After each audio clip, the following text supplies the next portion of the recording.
Welcome to this edition of Supervisors Report with Nate Miley, the President of the Board of Supervisors. I'm your host, Dr. Marshall Kamena. Joining me now is Supervisor Miley. Welcome, Supervisor Miley. Thank you. It's a pleasure to be here. Well, recently you co-hosted a virtual forum with Supervisor Halbert to discuss and analyze the needs involved to foster a healthy rental housing environment. It was important as to its knowledge and scope of the issues. Please share with our audience some of the salient points and possible actions for the future. Yeah, I think the big thing is there's a dearth of available affordable housing here in the county and throughout the Bay Area, quite frankly. And so we need to build more housing. Our RENA numbers, that's our regional housing allocation, needs allocation numbers have gone up for the county as well as for the cities, and not just here in Alameda County, in the cities in Alameda County, but throughout the entire state, but particularly in our region. So in order to build more housing, one thing we're looking at doing, I serve on the Bay Area Housing Finance Authority. That's an authority that's responsible for housing throughout the 9 Bay Area county region.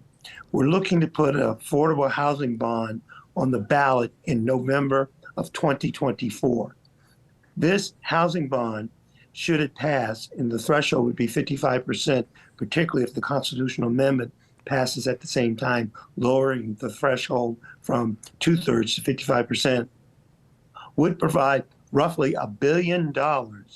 That's $1 billion to produce more affordable housing, to preserve the housing that we have, and also to protect people who are living in housing so they aren't displaced. This would go a long way, because despite the fact that we've had some really good accomplishments with our Home Together plan, that's a $2.5 billion 5-year plan to house people, we're still seeing more people becoming unhoused than housed. So we need to produce more housing, not just in the county, but throughout the region. So that's the meeting that David and I co-sponsored was just one of many meetings of that nature throughout the county in order to acquaint people with the upcoming potential affordable housing bond measure that we want to put on the ballot for 2024. The other thing I would say is this bond measure for the 9 Bay Area County region needs to pass by 55%, not just in Alameda County, but throughout the entire region. If it doesn't pass by 55% in each of the counties, then it would fail. So it's really, really important that we get this passed. And not only would it provide more housing, it's going to provide opportunities for economic stimulation, jobs, and things of that nature as well. Thank you. Keith Carson, a legendary Alameda County supervisor, will, in classic Carson style, be retiring. Please highlight some of the memorable moments you've spent witnessing 23 of his 30 years as a fellow board member. Wow. Well, thank you for that question. Yeah, I've known Keith even before he got elected to the Board of Supervisors, because he worked for Congressman Ron Dellums. And so I would often have to interact with him when I was on the Oakland City Council while he worked for the congressman. But Keith is very astute, very studied, very learned. And he has been responsible for serving on the serving for the county on our retirement board, and which we're going to miss having him on that board. Also, he's been primarily responsible for carrying our legislative agenda both in Sacramento and in Washington, D.C. Furthermore, Keith has worked with the California State Association of Counties as well as the National Association of Counties. At one point, he was the chair of the California State Association of Counties. So Keith has a dearth of wisdom, institutional knowledge, relationships, connections, not just locally and not just in the county, but throughout the state and throughout the region and nationally. He's often in meetings with high-level elected officials as well as people from the private sector as well. He serves on the county's Economic Development Alliance that provides an opportunity for both the private sector, the community-based organization sector and the public sector to come together around economic viability throughout Alameda County and Contra Costa County, because it's a two-county business alliance, economic development alliance. He's served on that remarkably well and led that effort as well. So Supervisor Carson, he will definitely be missed. He chairs our budget committee and has, I would say, steered us through complicated and difficult budget decisions that we've had to make. Because, you know, often when the state hiccups, we feel that that reaction from the state. And it's going to happen again this coming budget cycle with the state having a $68 billion deficit. The state will often balance its budgets on the backs of counties and cities. So we're anticipating that that might be of concern. And Carson, Supervisor Carson, over the years has steered us when we've had those troubling waters at times. And he's also working with our county administrator and our budget team from the county. They've been very, very successful in ensuring that the county had a AAA bond rating. And that's been extremely important to allow us to secure the type of credit and the type of financing we've needed in order to construct some of the facilities that we have in the county. Well, for example, the juvenile hall a number of years ago. So I can't say enough about Supervisor Carson in terms of what he's brought to the county and how we are sorely, sorely, sorely going to miss him. Well, I have heard from an undisclosed source that in the small window that he offered people when announcing his retirement, that 11 folks have come forward to try to run in that election. 11 people. Yes. I also heard Yes. that his desire is that for most of his really plush assignments, he wants you to have them. Well, I think 9 people have actually filed to run for his seat. And I think there's elected officials from Berkeley, Emeryville, and Oakland who are interested in that seat, as well as a number of other deserving candidates. So I'm confident the March 5th, nobody's going to get 50% plus one of the vote. I'm pretty sure it's going to be a runoff, because when I ran for the open seat, when Mary King decided not to run, there were 8 of us in that race. And obviously with 8 people, 9 people, nobody can, I think, get 50% plus one. So that went to a runoff in November. So I suspect there'll be a runoff. I can't predict who's going to be the top 2 vote getters in March, but stay tuned and we'll see how that works out.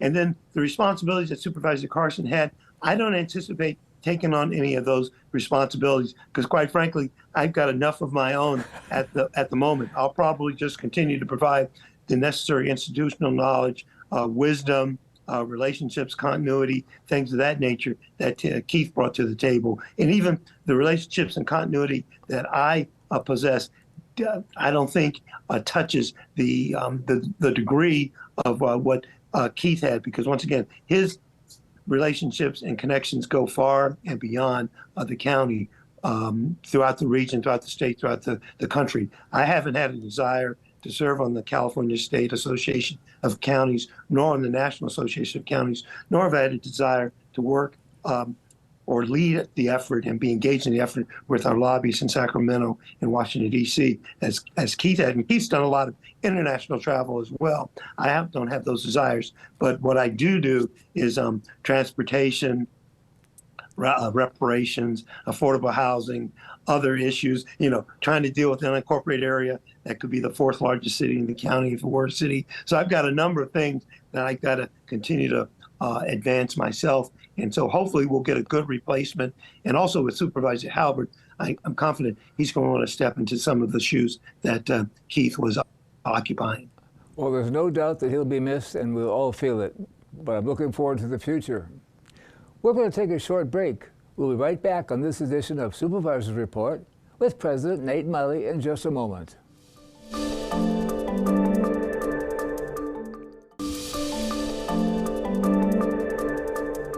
Welcome back to this edition of Supervisors Report with President Nate Miley. Oakland A's. It never stops. Would you summarize what you envision as the end of this era? What do you foresee as the future of professional or semi-professional sports in Alameda County? You're the best source I've got, and we're waiting to hear from you. Well, I mean, I'm very, very saddened that we weren't able to keep the A's. Oakland at one point had three professional sports teams, the Raiders, the Warriors, and the A's. And not to be able to hold on to one of those franchises, I think it's just it's just saddens me, quite frankly. And the A's would have probably been the best to hold on to because they play so many games and it's more affordable to go to an A's game as well. So I think we can look at the glass being half empty or half full. I tend to want to believe that it's half full because there's still opportunities out at the Coliseum that we'll be able to pursue. You know, we are working with the Roots soccer team and then Seoul, which is the female soccer team, see if we can create an opportunity or an atmosphere for them to be able to play at the Coliseum site. We've also been able to achieve quite a lot of success financially with the arena over the last year or two since the Warriors left, just because it freed up all those dates that the Warriors had. So our staff's been able to book concerts and other things as well. So there's still a lot of opportunity left there. And I know with the African American Sports and Entertainment Group having worked on exclusive negotiating agreement with the city of Oakland for the city's half interest and the county's half interest going to the A's, there's all of that opportunity and upside as well. So I'm hopeful, but I got to acknowledge I am saddened that Oakland wasn't able to hold on to at least one of the three professional sports franchises. I share your thoughts. Thank you so much. Would you mind telling us what your priorities might be for the forthcoming 2024 year? Yes, well, my priorities are affordable housing, and I've mentioned being on the Bay Area Housing Finance Authority, trying to get that bond passed so we have more resources, not just here in Alameda County, but throughout the region to build more affordable housing. You know, the cost of housing in terms of a unit of housing is trending towards $1 million a unit, which is just crazy. So we need to get the cost down. We need to have more resources to build more affordable housing, and we need to keep people in affordable housing as well. So that's a big priority of mine. And the cost of living in the Bay Area, it's the highest in the whole state. That's the first thing. Second thing is continue work on homelessness. We need to get more people housed, permanently housed, and we need to kind of stop the spigot where more people are becoming unhoused than are becoming housed. Because through our Home Together plan, our $2.5 billion Home Together plan, we've seen some remarkable results, but we've also seen more people continuing to become unhoused. So that's another big priority, continuing to work on this homeless crisis that we find ourselves in. And I was able to get the Board of Supervisors to declare a homeless emergency, and we'll be coming up with additional strategies to address that. That's number two. Number three, mental health. I feel mental health is a crisis in our county. It's a crisis, quite frankly, probably in the whole state. And I think that's one reason why I supported the governor's care court plan and also additional plans and legislation that would allow us to get people who are in need of treatment, both because of mental health as well as substance abuse, get them into compulsory treatment. Your life cannot get better living on the streets. And if you're living in a homeless encampment, clearly you're going to get on drugs and other substances to cope. So we need to get more people into treatment so that we can stabilize them. And also we need to try to make sure that folks aren't getting their treatment for their mental illness, their substance abuse at Santa Rita Jail. So we need to decrease the number of folks that are ending up being incarcerated as well because of their mental or behavioral state. That's another big concern. Another thing I'm going to continue to work on is illegal dumping. I just find that that's a problem that shouldn't exist, not just in our region but throughout our state, because we find people illegally dumping in rural areas, suburban areas, and urban areas, and it just distracts and brings down the quality of life for all of us, and it can foster asocial behavior that we just don't want to see occur. And then the final thing, besides reparations, of which I'm leading the county's effort around reparations, but the final thing is public safety.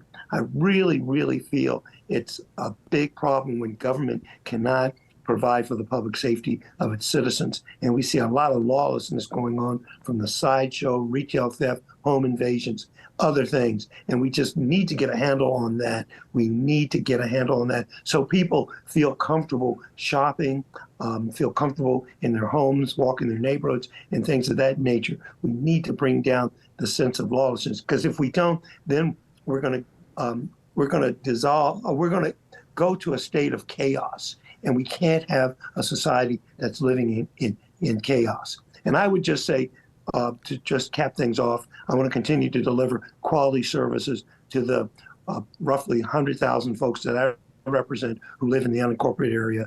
And as I said, if it were a city, it'd be the fourth largest city in the county. Only Oakland, Hayward, and Fremont would be larger. So those are some of my priorities, and continue to take care of myself, continue to come on TV 30, continue to be available to everybody who needs to talk with me, and everyone that would like to hear from me. So those are my priorities. Well, the time goes by so fast when we're speaking with you. Let me just try to squeak in one more little question.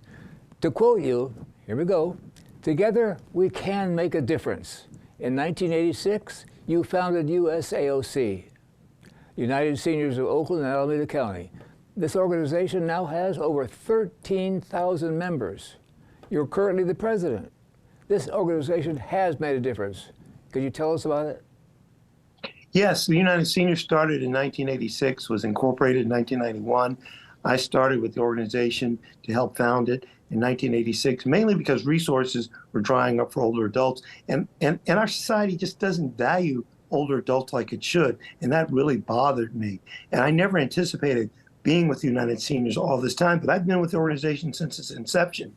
And with our organization, you can't be the president or vice president of the organization until you become a senior citizen. That is over 55 years of age. So at some point along the way, I became 55 years of age, and they elected me president of the organization, an honor that I really cherish. But it's an avocation for me. There's a lot of work associated with it because it's a small nonprofit that does a lot of work. It's got a tremendous track record. There are things that are in place that the United Seniors have worked on that have just become institutionalized. But the journey and work of making sure older adults in this county are respected, have a good quality of life, so that not only the present generation of older adults, but those that are younger and hope to become older adults, when they get to be older adults, if they're blessed enough to become older adults, they too can enjoy a good quality of life. And as I always say, if it's good for seniors, it's good for everyone. Well, on that note, I thank you, and I hope you don't mind asking, what are you going to be doing for this Christmas? I'm going to be sticking around working on United Seniors responsibilities, because even though, as I said, I don't get paid by the United Seniors as president, I've got proposals I got to work on and reports I've got to do for the organization. And the other thing, I'll be trying to work on trying to retain myself so I can stay in office and continue to represent District 4 for another 4 years. Well, that's what's keeping you young, and it certainly shows. Thank you, Supervisor Miley, for being here today and updating us. I'm Dr. Marshall Kamena. Join us for the next episode of Supervisors Report with President Nate Miley right here on Tri-Valley TV. Thank you for watching.